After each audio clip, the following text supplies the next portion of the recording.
La astronomía nació en Oriente Próximo. 4 milenios antes de Cristo, los babilonios observaban el cielo desde sus zigurats para registrar la salida y la puesta del sol. También agruparon numerosas estrellas en constelaciones y comprendieron los ciclos del firmamento. Aquellos primeros observadores ya sabían que el Sol, la Luna y los planetas se movían por delante de las estrellas que formaban el telón de fondo.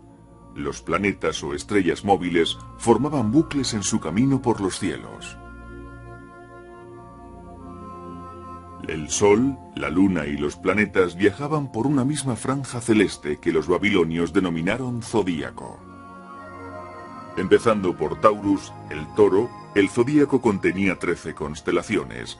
12 de ellas han sobrevivido hasta nuestros días en la astrología, pero aquellas figuras míticas describían unas formas celestes muy reales. Los chinos realizaron observaciones continuas del firmamento durante más tiempo que ningún otro pueblo. Hace 4000 años empezaron a registrar meticulosamente todos los movimientos celestes. Crearon un calendario muy preciso y mapas estelares como este. La franja central es la Vía Láctea. Los eclipses solares fueron registrados por primera vez en China. Y sus astrónomos vieron las manchas solares sin necesidad de ningún instrumento. Hace milenios, los chinos contemplaron la aurora boreal. Y fueron los primeros en registrar el paso del cometa Halley, que se acerca a nuestro planeta cada 76 años. Los ideogramas de las tumbas chinas describen los cometas como estrellas escoba a causa de su cola. Los egipcios crearon el calendario que usamos en la actualidad, de 365 días, unos 3000 años antes de Cristo, en la época en la que se construyeron las pirámides. En una tierra desértica, el agua era un bien escaso y preciado, pero los egipcios sabían que con la aparición de la estrella del Can Mayor, Sirio, llegaría la crecida del Nilo. Podría comenzar el riego de los campos que aseguraría la cosecha. Los egipcios, expertos en los ciclos celestes, creían que todo era controlado por dioses y rendían homenaje al dios del sol, Ra. Esa idea persistió hasta el año 500 a.C. Entonces llegaron los griegos. Aristarco de Samos afirmó que la luna solo brillaba a causa de la luz solar que reflejaba. Tenía toda la razón.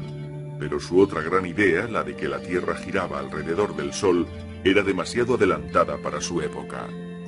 Entonces se creía que el Sol, la Luna y demás cuerpos celestes estaban dentro de unas esferas de cristal que giraban alrededor de la Tierra. Esta errónea noción de Aristóteles se mantuvo viva durante 17 siglos. Otro griego, Hiparco, compiló el primer catálogo de estrellas del mundo occidental. En él comparaba el brillo de los astros. Mientras, en el norte de África, el griego Erastótenes había oído hablar de un pozo que había en la actual Asuán, en el cual, al mediodía del solsticio de verano, no había sombra, pues el sol quedaba justamente sobre él. Sin embargo, más al norte, en Alejandría, Erastótenes observó que a mediodía del solsticio de verano, una columna daba una sombra de 7 grados. Basándose en esta discrepancia, el astrónomo y matemático demostró que la Tierra era esférica y con unas sencillas leyes geométricas obtuvo la longitud de su circunferencia, 40.000 kilómetros. La conclusión de Erastótenes era correcta, no así la de Ptolomeo.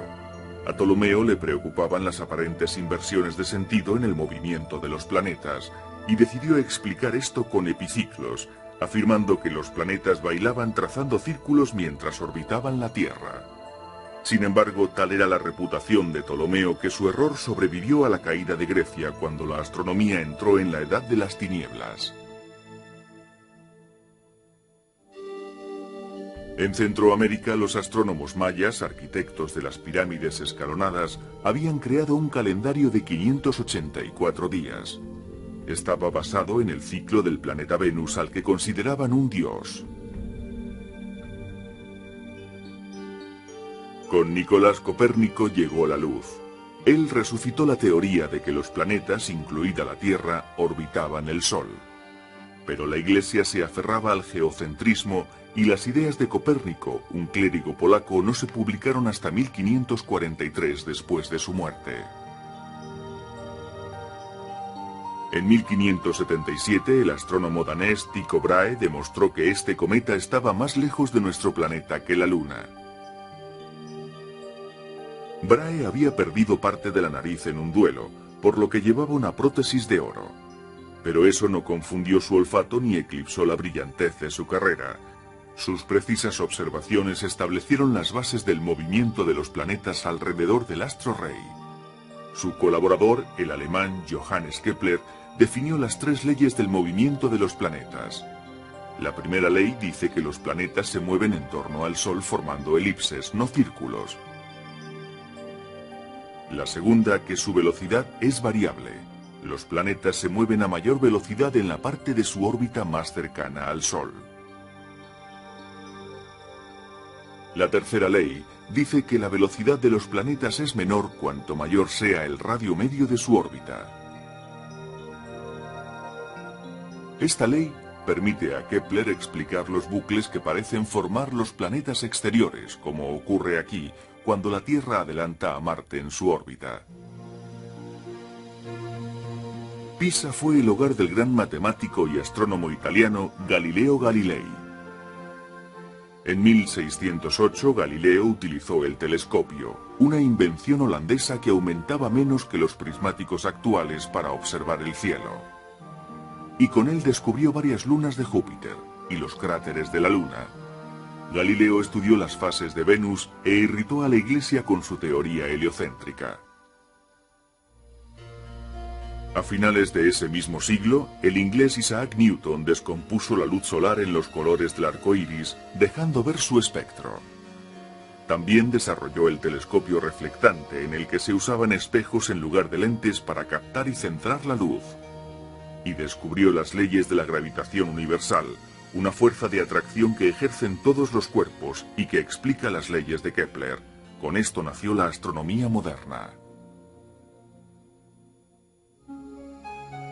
En 1781, William Herschel descubrió el planeta Urano.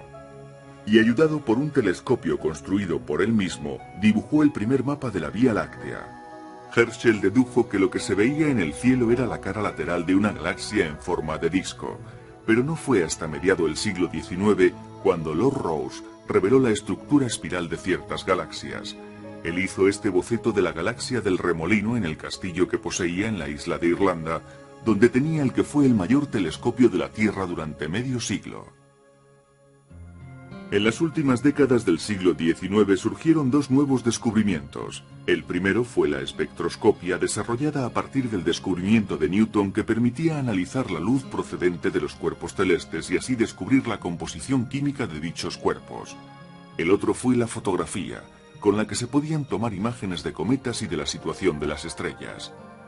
Ya en el siglo XX, en 1917, se inauguró este telescopio de 100 pulgadas, el Hooker, situado en el Monte Wilson, en California. Gracias a él, el astrónomo estadounidense Edwin Hubble hizo un gran descubrimiento acerca de las galaxias, que se estaban alejando unas de otras. El universo se expandía. En 1947, el telescopio Hall, el primer telescopio de 5 metros, confirmó dicha expansión. En esa misma época nació la radioastronomía, el estudio de los astros a través del análisis de ondas no visibles. Con la era espacial se pusieron en órbita observatorios que, libres de las interferencias atmosféricas, podían examinar las ondas infrarrojas y ultravioletas, así como los rayos X. El telescopio Hubble proporcionó la misma precisión en el campo de la astronomía óptica.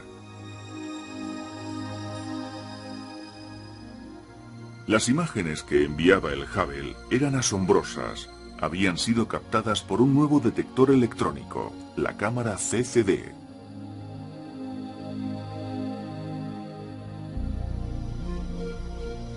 Estamos en Chile, Sudamérica, en una cumbre de los Andes. Aquí 4 telescopios se unen para formar el VLT, siglas en inglés de telescopio muy grande, lo último en astronomía óptica. A pesar de estar sobre la superficie terrestre, las imágenes captadas por estos instrumentos rivalizan con las del Hubble en calidad. Sus espejos de más de 8 metros de diámetro les proporcionan una enorme cantidad de luz. El VLT capta las imágenes ayudándose de nuevas tecnologías, como la óptica activa y la óptica adaptativa, que compensan los movimientos del telescopio y los efectos de nuestra resplandeciente atmósfera. Muy reales.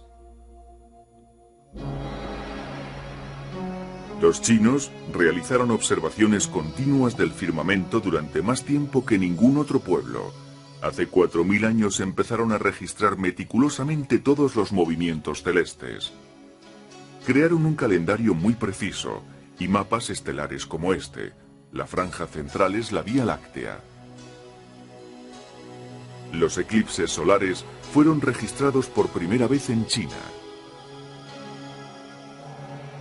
Y sus astrónomos vieron las manchas solares sin necesidad de ningún instrumento. Y los planetas viajaban por una misma franja celeste que los babilonios denominaron zodíaco. Empezando por Taurus, el toro, el zodíaco contenía 13 constelaciones.